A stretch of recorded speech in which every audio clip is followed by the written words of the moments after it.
Thank you, sir. Po.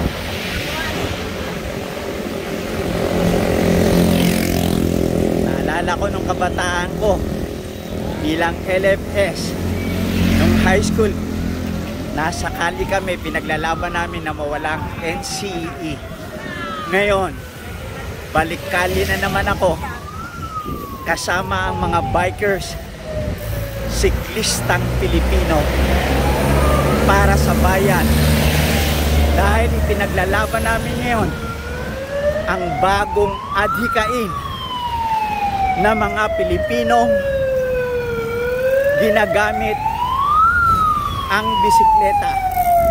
Isang bagong advokasya, isang bagong layunin.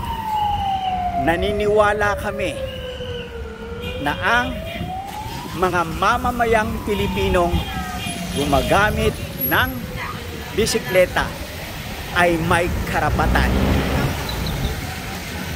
Ang buhay ay parang bisikleta. Habang ikaw ay tumatakbo, nakakagawa ka ng balancing sa pagmamaneho. Ganon din ang buhay. Kailangan tayong gumalaw-galaw para hindi bumanaw.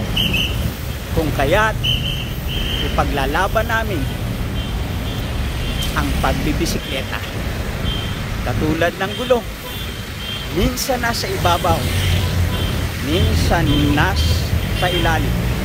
Pero kung patuloy kang gumugulong, mapapatunguhan mo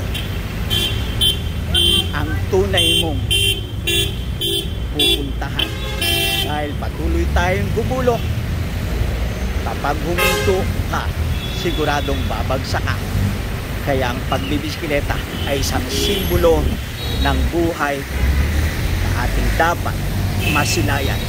Patuloy na pumadyak ka lamang, isang araw, jackpot.